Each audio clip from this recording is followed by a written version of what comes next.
Hey everybody, welcome back to another episode of Infamous Federal Prisoners with Jack Powers. Today we're going to talk about Robert Allen Litchfield, the Blockhouse Bandit. Now, I'd heard stories of Litchfield when I first went in federal prison. I went in 1990 to federal prison. I was arrested way before that, but spent that time in the county jail. But in September of 1990, I landed at USP Leavenworth. One of the first things I heard about was this guy named Robert Litchfield who had escaped from Leavenworth. He had walked out the front door. He set up this grandiose escape scheme, second to none. I mean, this guy, wait till you hear this story. Incredible. Just as an aside, if you haven't subscribed, please go ahead and hit that subscribe button now. Need more subscribers here. But Robert Allen Litchfield was a very colorful character. Very smart, just one of those fellas that, one of a kind. You can't make this stuff up. This is beyond Hollywood. He escaped from Leavenworth just before I got there by posing as an OSHA inspector. What he did was, what I'm told is, he grew his beard in and, kept out of everybody's way, kind of went silent. And then on this one particular morning, he had dyed his prison clothes, made, sewed by hand, probably some kind of a jacket, and he had a clipboard and he had papers on there that I don't know where he got them made up, checked different stuff that he would look at as he was walking along. And when he came out of the bathroom, he was an inspector for OSHA, clean shaven, glasses, little suit coat, his little gear, clipboard. He just went around, and when he got by a phone, because there were phones in the hallway here and there, right? Institutional phones, so they would call other numbers. Now, from his job in Unicor, he knew, because they have a list of numbers in the boss's office, the clerk's office, so he knew the number to the front desk. So just before he got ready to leave, he calls that number, and he says, yeah, this is so-and-so over here at such and such, pretending to be some officer. We got this son of a bitch, this OSHA inspector, he finally getting out of here. He's been here for hours. The sooner he gets out, the better. Please, he's on his way now. Front desk officer in the middle of a rotunda probably looked down Central Hall and sees this inspector with a clipboard looking up at the pipes and the lights, writing on his paper. So the guy gets up there and they put him right on through. I mean, I've heard different stories about how he got past the actual bubble and out the door. He actually had the front desk fella, he stopped and asked the front desk if they could call a taxi. They called him a taxi. They let him out. I think he got with another staff member that was going out and just acted like he was with that staff member and just kind of cruised because, they've got the marks on their hands and different kind of procedures to get through there.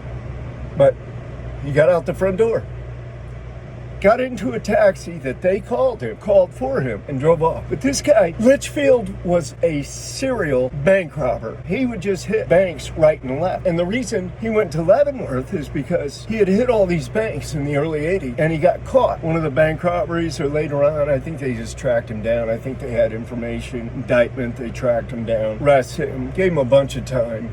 60 years. And they sent him to Talladega. His first time in. All he had was a string of bank robberies. 60 years. They sent him to Talladega. He's doing time at Talladega. Here's what he does there. He makes himself a suit of clothes. He's got a windbreaker. Blue windbreaker. He's got a white shirt, probably a kitchen shirt. He's got a pair of gray pants, probably just dyed with ashes or something, some kind of a belt. He makes him a little ID flip open case, styles it DEA, like he's a DEA agent. Again, he goes off to the side, makes his fast change. Prisoner Litchfield goes in the bathroom or in the side area, comes out as a DEA agent. He walks down the hall. He goes into the dentist's office, flashes his badge. I'm DEA agent so-and-so. You're under arrest for violation of Title 18, Section, 1358.3, whatever, right? We've got to take you downtown. Dentist says, wow, this must be some kind of mistake. I don't know what you're talking about. Oh, we just got to take you downtown.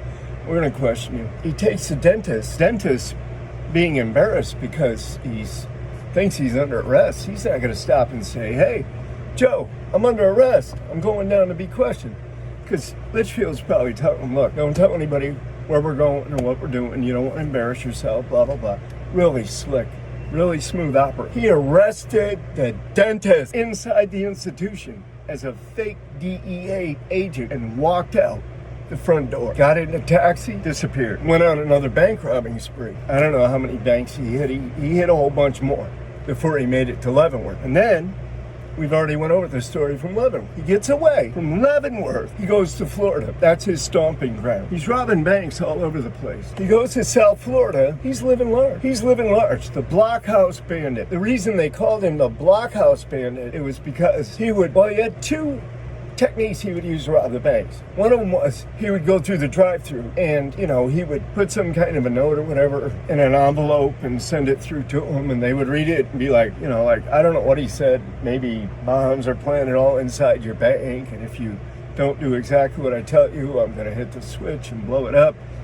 Whatever. But they would freak out and just give him the money. It wasn't just chump change a lot of time. One time, and then the other technique he had, before I forget, he would go into the bank, and this is what he did in Boise, Idaho, in his first go-around. He went into the bank. He had identification as a federal bank examiner, and federal bank examiners are allowed to inspect and go anywhere in a bank. So he would go up to the head teller and say, Federal Bank Examiner Mitch Feinstein or Fuller, Miller, whatever. And I'm here to conduct a random inspection on site. And he'd quote the numbers to him out of the regulations or whatever. And they'd say, oh, yes, okay, all right, that's cool, do whatever you got to do. And he would just wander around the bank. The tellers or anybody who was in the counting room, with the machines counting the bills or whatever, he robbed them there a couple of times. He'd just get up in there, close the door, pull out a handgun from his satchel and rob them, take all the money off the table. But this one particular time, he went into the vault, got into a lot of times there's a cage and a key, and the money's right behind there on a card or whatever that they use to fill up the teller station. Just depends on what time of the day. So he gets his money, but somebody hits an alarm. Somebody calls the po-po. And so when he goes to go out the door, siren jumping out, over the hoods and everything. So he backs back in, pulls out his gun. He takes everybody hostage. So now it's a big deal. Now they've got all these cops coming from everywhere. It's a hostage situation. He's on the phone like, yeah, I'm going to kill all of them. I want a helicopter. I want $5 million in a satchel. I want a helicopter to Mexico, blah, blah, blah. He's making all these crazy demands, right? Over the course of time, they say, well, show your good faith. Send us out a couple of the hostages. He says, okay, all right.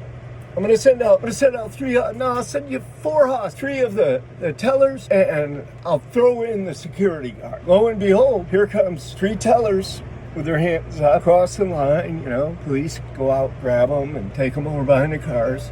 And here comes the security guard. His hands up, he's looking all scared and everything, and they come and get him and usher him. That was Litchfield, the security guard. They took him beyond the barricade. They told him, wait here for a minute, we'll be right back. He just disappeared, was gone. They should have made a movie out of it if they didn't, because this is just a phenomenal story.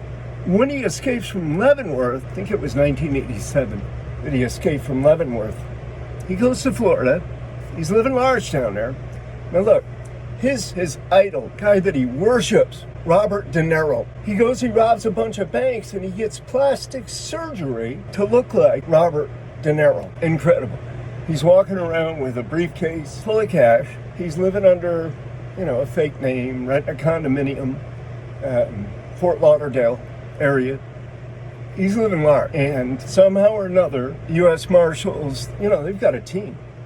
They've got they put together a special team to track him down. So, and he was on America's Most Wanted list. So they're looking for him. They get information that he might be in that area. And they finally track him down and they arrest him. And it's him.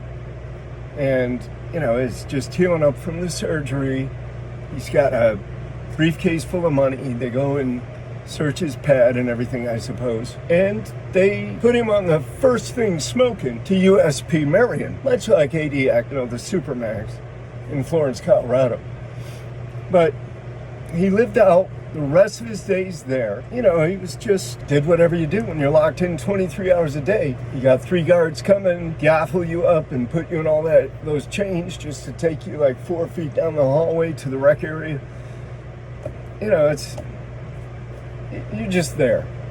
There's nothing much to do. So I suppose he probably just mused about his exploits and probably laughed a lot to himself. Maybe he started to write a book, but he died there at the age of 62, which was pretty damn young. Robert Allen Litchfield has to be one of the all-time greatest escape artists that ever exists. He has to be number one. So tune in again. We got other very exciting programs and other very exciting series coming up. Please buy one of the books, buy them all. ADX Supermax, the Alcatraz of the Rockies, Lock and Key, Pacing the Cage, the manual program, and I've got American Justice Correcting Its Flaws. Please subscribe now. Share this with your friends or associates, and let's keep going. We're going to get into a lot of important things. So, my friends, thank you very much. I'm out.